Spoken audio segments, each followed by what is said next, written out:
नमस्कार, जीवन प्रकाशमध्ये आपले स्वागत आहे. तर मित्रांनो, आपण पाहणार आहोत येणाऱ्या काळामध्ये होणाऱ्या घडामोडी आणखी ग्रहमान.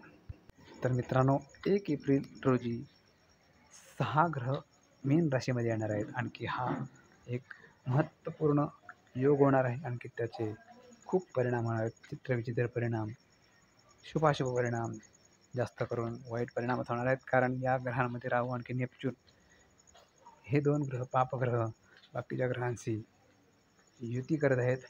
त्यामुळे ते ग्रह बिघडणार आहेत आणि त्यामुळे त्याची खराब फळे मिळणार. तर आपण पाहत आहोत वेगवेगळ्या लग्न कुंडलीच्या जातकांचा फलादेश. तर मित्रांनो, गेल्या व्हिडिओमध्ये आपण तूळ लग्नाच्या कुंडलीचा फलादेश पाहिला. आता आपण पाहूया वृश्चिक लग्नाच्या कुंडलीचा फलादेश. तर ही आहे वृश्चिक लग्नाची कुंडली. याच्यामध्ये लग्नेश आहे मंगळ, तो षष्ठेश देखील आहे. त्याच्यानंतर धनेश आहे गुरु, त्याचबरोबर पंचमेश आहे. त्यानंतर तृतीयेश आणि चतुर्थेश हा शनी आहे. त्याच्यानंतर सप्तमेश आणखी वेश हा शुक्र आहे. त्यानंतर अष्टमेश आणखी लाभेश बुध आणखी दशमेश रवी आहे. तर याप्रमाणे ग्रहांची जागा आहे. त्याचबरोबर आपण पाहू शकतो इथे की पंचमामध्ये मीन राशी आली आहे. त्याच्यामध्ये शुक्र, राहू, नेपच्यून, रवी, बुध आणखी शनी हे ग्रह आले आहेत. आणि हे बाकीचे ग्रह, त्यामध्ये बुध हा नीच राशीला आहे, शुक्र हा उच्च राशीला आहे. शुक्र राशीबरोबर राहू आणखी नेपच्यूनची युती आहे. बुधाबरोबर देखील आहे, रवी बरोबर देखील आहे, आणखी शनी बरोबर देखील आहे. त्याचबरोबर हे पंचम स्थान आहे, ते प्रणयाचे स्थान आहे. त्याचबरोबर सट्टा, शेअर ट्रेडिंग याच्या बाबतीत देखील आहे. तर आपण इथे सर्व ग्रहांची जी गर्दी झाली आहे त्याच्यामुळे चित्रविचित्र योग होणार आहेत. की पंचम स्थान हे प्रणयाचे आणि प्रेम प्रसंगाचे आहे. त्यामुळे या लग्नाच्या जातकाच्या कुंडलीला येणाऱ्या एप्रिल 1 पासून 2 महिन्यामध्ये अशी इच्छा होऊ शकते, प्रेमसंबंधाची नवीन प्रेम निर्माण होऊ शकते कॉलेजमध्ये किंवा आपल्या एरियामध्ये, आणि आपले मन बिथरू शकते त्यामुळे. तसेच यामध्ये शुक्र आणखी राहू याची युती आहे. त्यामुळे अनैतिक संबंधाकडे या व्यक्तींचा कल जाऊ शकतो. त्याचबरोबर रवी आणखी राहूची देखील युती आहे. त्याचबरोबर बुध राहूबरोबर युती करत आहे. आणखी बुध नीच राशीला आहे. त्यामुळे या जातकांची विचारशक्ती कुंठित होऊ शकते, बुद्धी भ्रष्ट होऊ शकते. आणखी जे त्यांना करायचे नाही काम ते अनावधानाने ते करतील. आणखी त्यामुळे त्यांना त्याचे गंभीर परिणाम भोगावे लागतील.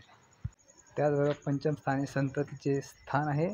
त्यामुळे या स्थानामध्ये संततीविषयक विचार केला जातो. त्यामुळे मित्रांनो, संतती तुमची बिघडू शकते.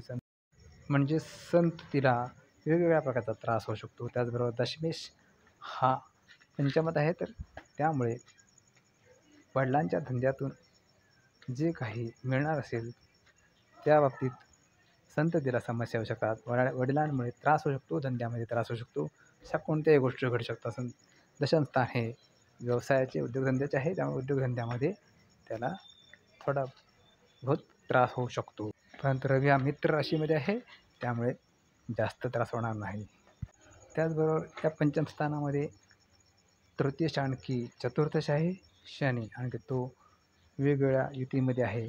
त्यामुळे ज्या व्यक्तींना जागेसंबंधी प्रश्न असतील, घर घ्यायचे असेल, त्यांना दिरंगाई होण्याची शक्यता आहे. आणखी त्याच्यामध्ये त्यांना फसवले जाण्याची शक्यता आहे. त्यामुळे मित्रांनो, या काळामध्ये या लग्नाच्या कुंडलीवाले स्थावर इस्टेटीचे व्यवहार करू नयेत, पुढे ढकलावेत 2-3 महिने किंबहुना 5-6 महिने पुढे ढकलावेत, जेणेकरून त्यांना कोणती समस्या येणार नाही.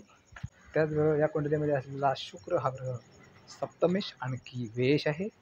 तर या विचित्र योगांमुळे या लोकांना मोठे खर्च होऊ शकतात. कारण वेश पंचमात आला आहे, परंतु त्यांना पैसे मिळतील पण ते आजारपणामध्ये जातील, हॉस्पिटलायझेशनमध्ये जातील, की त्यामुळे त्यांच्या हातात पैसे टिकणार नाहीत. त्याचबरोबर सप्तमात देखील आहे, त्यामुळे जोडीदारावर खर्च करतील हे लोक. जे पैसे मिळतील ते अचानक खर्च उद्भवतील, कारण हर्षल आहे तिथे. हर्षलमुळे अचानक खर्च उद्भवतात. गुरु हा वृषभ राशीमध्ये आहे, आणखी तो सप्तमेश शुक्र असल्यामुळे आणि पंचम स्थान हे प्रणयाचे स्थान आहे, त्यामुळे या लग्नाच्या जातकांच्या जोडीदारांचा पण प्रॉब्लेम होऊ शकतो. जोडीदारांची प्रेम प्रकरणे होऊ शकतात, अनैतिक संबंध होऊ शकतात, आणखी त्यातून अनैतिक संबंधातून संतती निर्माण होऊ शकते, आणखी ती त्यांना आयुष्यभर तापदायक होऊ शकते, आणखी त्या पापाचा भार त्यांना व्हायला लागू शकतो जीवनभर. त्यामुळे मित्रांनो, हे योग खराब आहेत. या काळामध्ये तुम्हाला काळजी घेणे आवश्यक आहे. तुम्ही तुमच्या इष्टदेवताचे आणखी गुरूंचे नामस्मरण करा, जेणेकरून तुम्हाला हे खराब विचार तुमच्या मनात येणार नाहीत, आणखी तुमचे कुटुंब नाते टिकून राहतील, उद्ध्वस्त होणार नाहीत. त्याचबरोबर बुध हा लाभेश आणि अष्टमेश आहे, आणखी तो पंचमात आहे, त्यामुळे बुध नीच राशीला आहे. त्यामुळे या व्यक्तींना अचानक धनलाभ होणार नाहीत, कारण बुध हा नीच राशीला आहे. बुध जर चांगल्या स्थितीत असतो तर या व्यक्तींना मोठे लाभ झाले असते, अचानक धनलाभ झाले असते, परंतु ते काय होणार नाही आहेत. त्याचबरोबर पंचम स्थानामध्ये जे राहू आणि नेपच्यून आहेत त्याने खराब योग केले आहेत, त्यामुळे शुक्र उच्च राशीला असून देखील बिघडलेला आहे. बुध हा बिघडलेला आहे. शनीवर पण राहूचा पगडा राहील, आणखी त्यामुळे या व्यक्तींना आणखी यांची वागणूक खराब होईल. वागणुकीमुळे कित्येक लोकांना त्रास होईल, पश्चाताप देखील होईल. त्याच्यानंतर सप्तमात गुरु आहे, तो धनेश आणखी पंचमेश आहे, त्यामुळे धन मिळेल. या लोकांना जोडीदारांकडून धन मिळेल किंवा संततीकडून त्यांना धन मिळेल, धनाचा लाभ होईल. परंतु हे धन टिकणार नाही, कारण हर्षल आहे तिथे, आणखी अनैतिक मार्गाने मिळवलेले धन असेल, त्यामुळे ते जातकाला काही उपयोगाचे असणार नाही, त्यामुळे जास्तीत जास्त त्रासच होईल. त्याचबरोबर लग्नेश आणखी षष्ठेश हा अष्टमात आहे, त्यामुळे या व्यक्तींना अचानक आजार उत्पन्न होऊ शकतात, खराब आजार उत्पन्न होऊ शकतात. अष्टमात मिथुनेचा मंगळ आहे, त्यामुळे हाताशी निगडीत त्यांचे आजार होऊ शकतात. त्याचबरोबर लग्नेश हा मंगळ असून तो अष्टमात आहे, आणखी तो शत्रुराशीला आहे, त्यामुळे त्याची काही एवढी फळं मिळणार नाहीत. त्याचबरोबर पंचमाची दृष्टी ही लाभस्थानावर आहे, मित्रस्थान, मित्रमैत्रिणीचे स्थान, त्यानंतर मोठ्या भावाचे बहिणीचे स्थान. तर त्यामुळे या काळामध्ये भावंडांमध्ये वितुष्ट येतील, भावंडांमध्ये भांडणे लागतील, वैर निर्माण होईल या वेगवेगळ्या अनैतिक संबंधांमुळे. जे अनैतिक संबंध असू शकतात, मामी भाच्यामध्ये, मामा भाचीमध्ये, चुलता पुतणी, अशा प्रकारचे विचित्र संबंध परिवारांना नष्ट करतील, आणखी पुढची पिढी कलंकित होईल. परंतु या कुयोगाचा परिणाम सगळ्याच जातकांवर तसाच होणार नाही, वेगवेगळा होईल, सगळ्यांना सेम रिझल्ट मिळणार नाही. या योगाबरोबर तुम्हाला मूळ कुंडली देखील तपासणे आवश्यक आहे, आणि त्याच्यामध्ये शुभ अशुभ ग्रह कोणते आहेत आणखी त्याप्रमाणे तुम्हाला फलादेश घ्यावा लागेल. असाच डोळे मिटून फलादेश घेऊ नका, विचार करा तारतम्याने, आणखी त्यानंतरच फलादेश द्या. तर मित्रांनो, हा होता फलादेश वृश्चिक लग्न कुंडलीचा जातकांसाठी येणाऱ्या विचित्र योगाबद्दल.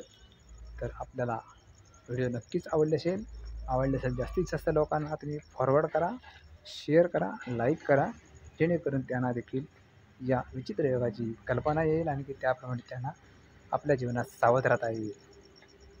तर ठीक आहे मित्रांनो, त्याचबरोबर जर तुमच्याकडे वेळ असेल, इच्छा असेल, तर जीवन प्रकाश चॅनलला सबस्क्राईब जरूर करा. ठीक आहे मित्रांनो, आत्ता इथेच थांबूया, पुन्हा भेटूया नवीन व्हिडिओसह. तोपर्यंत जय श्रीराम, जय श्री स्वामी समर्थ, जय गुरु महाराज दत्त महाराज. गुरुदेव दत्त, गुरुदेव दत्त, गुरुदेव दत्त.